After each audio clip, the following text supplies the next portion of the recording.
Hi everyone, it's me, Lily, and I'm doing a solo episode this week.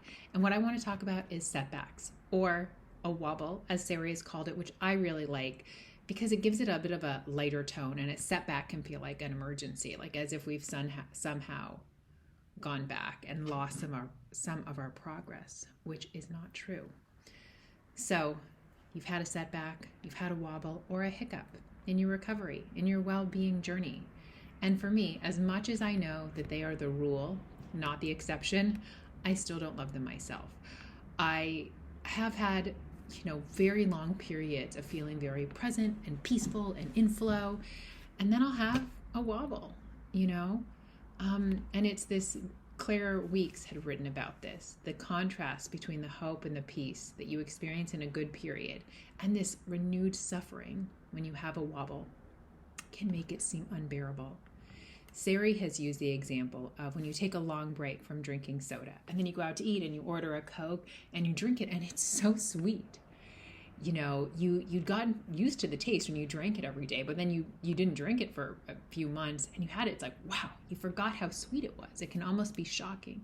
The same thing can be like when anxiety has come back. It's like, oh my gosh, it can seem so strong. What can also happen though is our stress tolerance can actually be lower, which is a good thing. I remember when somebody that was working with me had heard about, I think it was maybe Michael Neal, saying, since understanding the three principles and his mental well-being rising, that his stress tolerance went lower. And she was like, I don't know if I want that. But having a lower stress tolerance is actually a good thing. That's what you want. You don't want to have a high stress tolerance because you don't want to be, let your stress get to such a level that you don't hear those signals until it's late. It's never too late, but until it's gone on. So when we have a lower stress tolerance, we might feel that anxiety earlier, that stress before it gets to such a level. So having a lower stress tolerance is actually a really good thing. I know it might not seem like that sometimes when you recognize that you're struggling a bit again.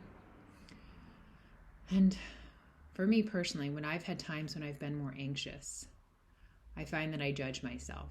I wonder what I did wrong, why I didn't see the signs earlier. Sometimes, honestly, if it gets to a place, I can still experience derealization and depersonalization sometimes.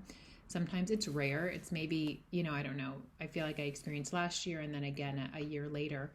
It's not at all as scary. I know what it is. It's so I don't add on that second fear about it of feeling scared of this derealization or depersonalization. But there is this tiny part of me, of my personal mind, that's like, your mental health is banished. You're a fraud. All of that's nonsense. It's just what my personal mind says. As I know you all have personal minds too, always narrating our experience, sharing its opinion. And it is definitely not needed in those low periods, or it's not needed to take it seriously. A setback, a wobble, it's normal, it's meaningless. The last thing we need is judgment. I'm a human being, as are you. When we're all going to have human moments. We're all going to have wobbles, But when you've had one, it can feel like all of your progress has been for nothing, but it has not. You are not back to square one. I think Sari said that the only way you can go backwards is with the time machine. So you're not going back. This setback, this wobble, it is normal and meaningless. You can honor the fact that you noticed, that you've been innocently misusing the gift of thought, and do it without judgment or guilt. Do not analyze yourself, especially when you're feeling bad. Pour on the compassion. When you can see yourself without judgment, without blame, you've got freedom. And you're going to be able to bounce back much quicker if you cannot get caught up in the emotional content of your personal mind, which is just going to be blabbering on and saying, there's something wrong with you, that you've had this setback, or that it feels bigger and it's an emergency, And regarding analysis has never made me feel good, although sometimes it's satisfying. It's what my brain wants to do. Like, why did you do this? And when I was talking to Dr. Pettit about a recent wobble that I had, he used the analogy of, it's only after you climb out of a hole that you can look and see what you tripped over, but if you fall in a hole, you can only see what you tripped over once you're out of it. When you're in the hole and you're looking up, you can't see it. You can't see it at all. And when when you're struggling, the more involved you get, the more stuck you get, like quicksand. The more you struggle to climb out, the more you sink. And the way to get back out is to stop struggling. This increases your buoyancy and you naturally float to a good feeling place. We always return to balance. That's how we are designed as human beings. Always, always, always. I bet you have always returned to balance. You've always returned to a good feeling place. I know for me, sometimes part of my journey that I was kind of exploring more about last year was that I would, without realizing it, put a limit on my low moods. Of the times that I felt anxious or in a lower mood, I would think, well, this should be over within minutes or a few hours, or wait, this day, and I wouldn't realize it. And Sari helped me to see that. It's okay. It can be helpful for you not to judge how long this wobble is lasting. That's putting that pressure. It is not going to be helpful. But back to returning to balance, that is how we are designed as human beings. And we will return to balance faster when we give our thinking a break. And we do things that will lighten our heart and quiet our mind. And analysis and beating ourselves up, that's not going to lighten your heart and quiet your mind. But what is going to be personal to you. And you're going to hear that through your wisdom. It's going to be quiet. As I'm sure you've probably heard me talk about it, if you've worked with me, of anxiety being this loud brass band. It is judgmental. It is urgent. It's like, you have to do this now. And it's loud. And our wisdom, on the other hand, is like this gentle flute. It's always there in the background. It always has our best interest at heart. But we have to, quiet the band a little bit or allow the band to move on in order to hear our wisdom. And if you're feeling low, it's honestly best to not pay much attention to your thoughts about yourself because they are going to be nonsense. Again, if you've worked with me, you've probably seen me play that Dick and Bettinger clip when he's talking about what to do when you're in a low mood. I love it. He says, no one that has become wise has said to you, when you're low, write down everything that you're thinking. That's truth. And I laugh when he says it every time because it seems so obvious. Of course, what we're thinking when we're low isn't true. But we forget that.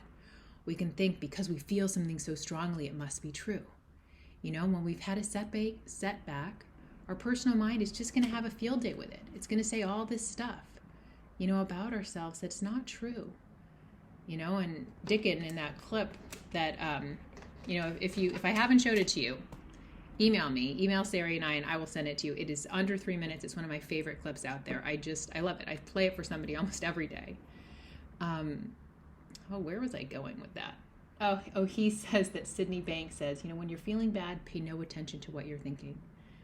And it's so counterintuitive because when we're feeling bad, we have some really strong feelings. And we think, these feelings must be true. Okay, but here you are having a little bit of a wobble. And it's an opportunity for your journey to go deeper, for you to explore more about how it all works. A problem does not look like a problem when it's seen in the right light. It looks like, honestly, an opportunity. And I know, if you're suffering, it might seem like, I don't want to explore more. This is not an opportunity. This sucks. I just need to feel better. But that pressure is not helpful. And you might get to a place where it really does feel like an opportunity. And I can guarantee you every time I've had a wobble, my journey has gone deeper. It really has. Sometimes a setback can come right before like this next kind of really healing part. So what can help is being open and passive and curious, remembering this is not an emergency. It's a wobble. It's normal. Happens to everybody. And Arnold Besser has a quote that I love. He says, "The struggle is as meaningful as the peace. Both have the potential of turning into moments of magic and of wonder." It's like, wow. And so what works is being gentle with yourself, being grateful for what you have and what you have seen, and being in the now as best you can. That came from Dr. Bill Pettit. And it's like that. I know it sounds easier, or like, wait, that's too simple. Being gentle with myself, being grateful for what I have and what I've seen, and being in the now as best I can. Yeah. Sydney Banks wrote, "It's the now that takes you from living in the darkness of yesterday's memories and turns the darkness into light. Remember, my friend, darkness cannot survive in the midst of light, and living in the now is that light." That's the end of that quote. And my message is don't try to force yourself to feel better. Let time bring it back to you because you will always return to balance. That's how you are designed. You don't have to do anything at all. There is nothing that you have to do. If you get quiet, your wisdom might guide you to do something, but there is nothing that you have to do to feel better. Feeling better, being at peace, being present, it's what wants to happen.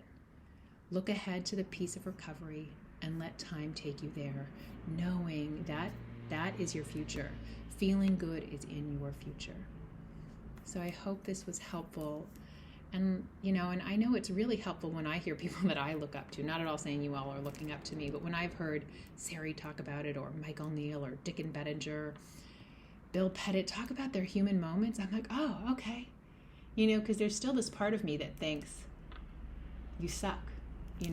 If you were better at this, if you understood the 3 principles more, if you weren't so obsessive and I don't know, you didn't look at social media much, somehow they're like, oh, other people are better than me. And they're not. You are wonderful. You are a beautiful, perfectly imperfect human being. And that's why I love the name of our podcast, Perfectly Imperfect. And that means having a wobble every now and then. So I hope this was helpful, and I am sending you all lots of love, and Sari and I will be back together.